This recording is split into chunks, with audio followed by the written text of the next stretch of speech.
Her boyfriend John kept staring at his water glass as he nervously fidgeted with his napkin. Oh no, not again, she thought, squirming in her chair. When Kate asked him twice what was wrong, all he would say is, nothing. That's when she felt a stabbing pain in her stomach because she knew what was coming next. As the knot in her stomach began to twist, she decided to try something a little weird, something I taught her earlier that day. Slowly, she took a deep breath as she let slip out 3 innocent, playful words, and then, all of a sudden, she saw the sparkle return to John's eyes that she hadn't seen for weeks. For the rest of the evening, he couldn't stop smiling and touching her as they talked. It was like a switch had been flipped, and it didn't stop that night, because 6 months later, he got down on one knee as he smiled and asked her to be his wife. Hi, I'm Bob Grant, and today I'm going to share with you the real reason why men suddenly break up with amazing women, especially when everything's going good, and how whispering these 3 trigger words into any man's ear literally changes his brain chemistry, which causes him to constantly daydream about you. When you sit next to him, his pulse will start racing as he hangs on your every word. Now, I know that sounds crazy. Believe me, most of the time trying to motivate a man with words works terrible. But that's because the words women use work on other women, but often fall on deaf ears when tried on a man. As a relationship coach for the past 20 years, having taught over 4,000 women this very secret and receiving countless wedding invitations over the years, I'm still pleasantly surprised when a client comes back, weeping with joy, telling me she couldn't believe that it worked. Like Ashley, who was burnt out from a string of relationships with non-committal guys, but then used these 3 simple words on a man she was falling for, even though it felt completely unnatural, and now she's engaged. Or Stacy, whose airplane pilot boyfriend used to call her every day, telling her how much he loved and missed her, but then suddenly stopped after one fight. In fact, they started fighting a lot after that. She thought she lost him until she sent these 3 words in a text, and before she knew it, he texted back with an apology wanting to make up. Then there's Alicia, who is a divorced single mom with 4 kids. She thought she would never find a man again. Who would date me, she cried in my office. But armed with what I taught her and those 3 magic words, within 6 months, she found the love of her life, and she got married in Maui, her dream wedding spot. You see, once I discovered these 3 simple trigger words, I realized they activate a series of bonding stages inside a man's mind. And without him realizing what's happening, he develops an overwhelming need to be with you, and you become the only woman he wants, now and forever. Thoughts of all other women are repelled, as if they never existed. Now, to be clear, these 3 words have nothing to do with talking about the relationship, asking for commitment, or even getting him to talk about what's on his mind. In fact, you do not want to do this at all. These touchy subjects put pressure on a man, and if you've ever been in a good relationship where the man pulled away, ghosted you, blamed you, strung you along, or hurt you in any way, there's a good chance you may have, consciously or unconsciously, put direct pressure on him. These 3 trigger words are subtle, indirect, and almost hypnotic, putting a man into a trance-like state, hungry for you. Now, before I share with you how this works, I need to tell you about Sherry. Sherry was a client of mine, one of my earliest. And it's because of her that led me to discover the crucial stages a man must go through in order to bond with a woman, and the secret trigger words that activate these bonding stages. She literally changed everything about how I work with women and help them with men. Now here's what's strange about Sherry. Sherry was a stunning hairdresser. Blonde, blue eyes, bubbly, the whole package. She looked like Miranda Lambert. What's more, she smiled often and was easy to talk to. And as you can imagine, she had no trouble getting dates. She'd had several boyfriends by the time she came to see me, but here's the thing. Here's what's weird about Sherry. Her relationships never lasted beyond 6 months. And it wasn't because Sherry got bored. It's not because she was a diva. She's not. She genuinely wanted those relationships to work out. By all accounts, she was everything a man would want. Beautiful, smart, and loyal to her man. But in the end, they would always dump her. And she couldn't figure out why. It was like her relationships had an expiration date. And Sherry really did try. Post-breakup, she would dissect what led up to it. She would ask herself if she was too needy or clingy, if she talked about the relationship too much, or if she asked too many questions. She'd think to herself, maybe I was a bit too much here. And for the next relationship, she would fix it, improve herself, and try harder. She even dated down because her friends and family said she was being too picky. She wasn't. But none of it worked. Come the 6-month mark, almost every time the boyfriend would act all funny, there'd be a fight, and poof, Sherry was single again. So one afternoon, she comes to my office. She's been dating Dan for 5 months now, and she's freaking out. She's freaking out not because she's about to hit the cursed 6-month mark. She's also freaking out because she really likes Dan. Dan is everything she wants in a man. She thinks, no, she knows he's the one. And she's feeling that awful sense of dread, that for no good reason at all, Dan's going to leave her in a month. History would repeat itself. So Sherry tried harder. She went down her checklist, making sure she wasn't being clingy, invasive, or anything. But that's when something hit her and scared the living daylights out of her and drove her to me. You see, after triple checking her list and being ruthlessly honest with herself, she could not figure out a single incident where she put pressure on Dan. She'd been, by all accounts, the perfect girlfriend, or had she? The creeping doubt snuck in. Maybe there's something wrong with her at a root level. Maybe she's boring. Maybe she's just not lovable. Maybe she's just not enough for any man to stick around with. And here's the thing. When Sherry showed up at my office and told me everything about her relationship with Dan and all of her past boyfriends, I looked deep into her eyes and knew she wasn't lying. She wasn't bluffing. She was as honest as she could be. There was nothing wrong with her. And that's when I freaked out too. Why? Well, I have a confession to make. You see, at the time, I wasn't a very good relationship coach. In fact, the first 6 years of my career, when I worked with women in their relationships, it was often hit or miss. Truth is, I was trained as a therapist. And if you've ever been to therapy, you know all they ever talk about is you. It's your fault. It's your past. It's your childhood. You have some issue to work on, something to fix, or some other deep-seated insecurity. You need to be more positive, more confident, and be more, or some flavor of that. And that's what I did. I focused on treating the individual woman, working on her, as if it was always her fault when the man left. Sometimes this worked. Sometimes it didn't. I wasn't happy with the results. It wasn't reliable, and frankly, I wasn't sure if what I was doing actually helped the women who came to see me. Now, don't get me wrong. Therapy, psychology, and counseling have their place. But from my own experience, working with thousands of women, it just didn't help with unlocking a man's heart, getting them to open up and bonding with you. What actually works was something else altogether, something that works on any man regardless of who you are as a woman. So back in my office, as I sat there listening to Sherry, seeing this incredibly attractive, confident woman talk, for the first time in my career, I was just dumbfounded.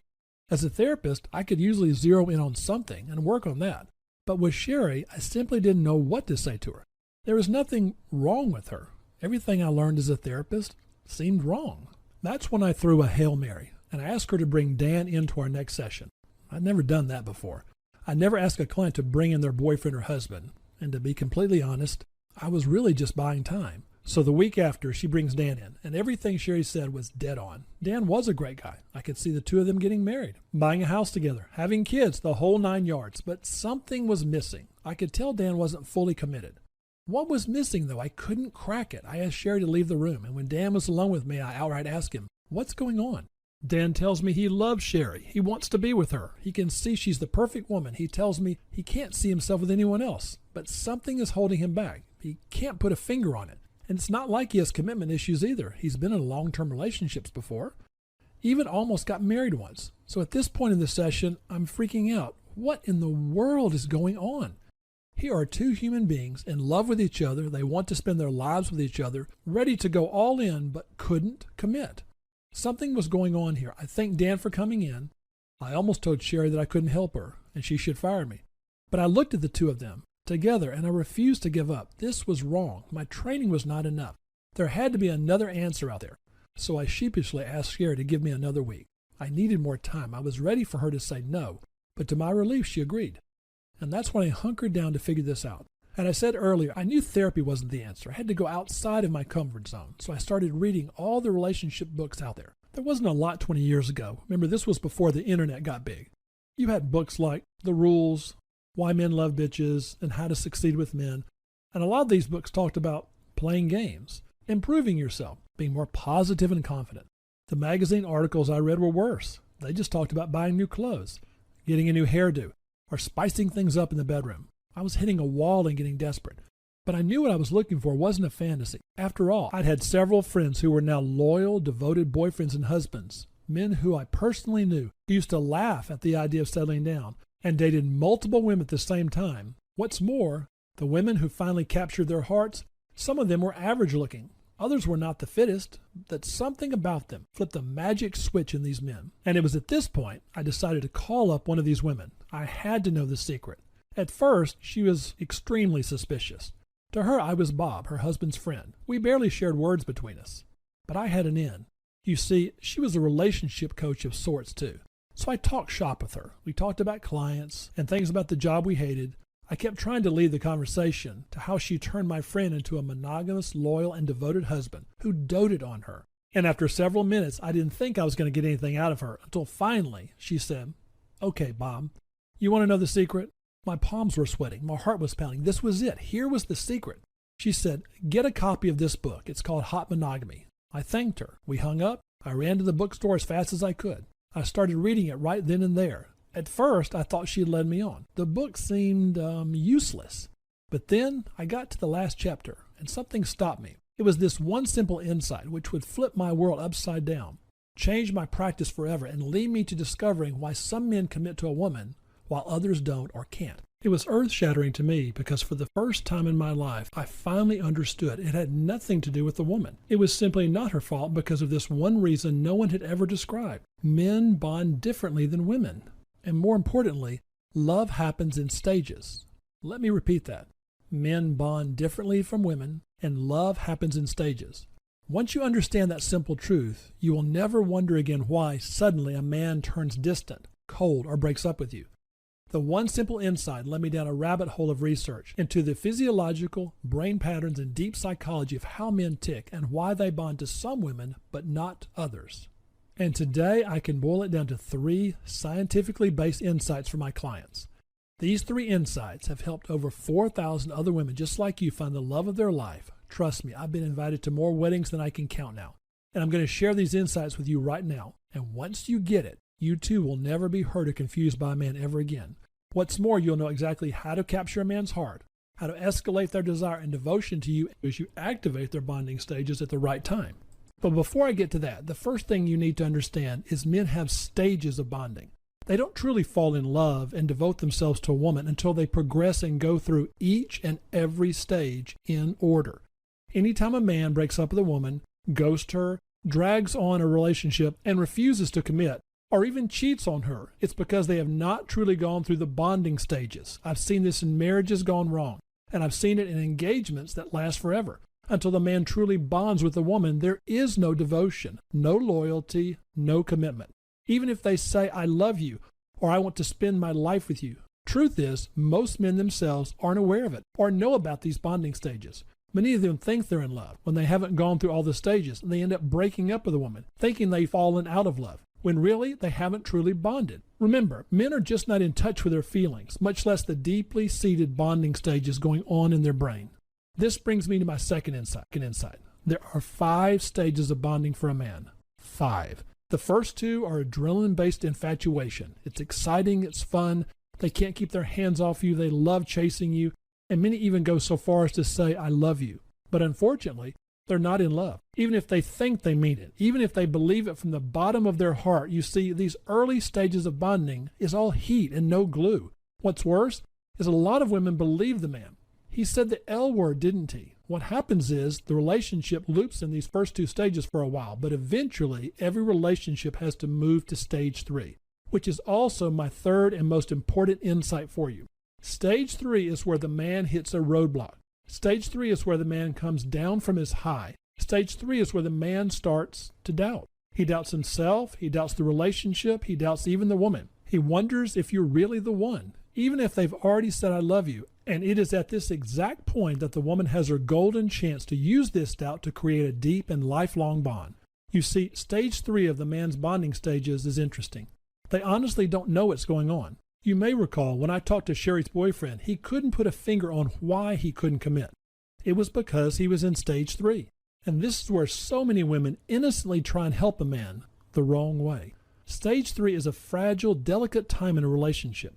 98% of women don't know what to do here. If you've ever complained about not knowing what guys are thinking and why they're acting this way, it's most likely you have a man in stage 3. This is the stage where they may start acting out, like not answering your calls or texts as quickly, or picking fights over the dumbest things. They may even say things they regret later.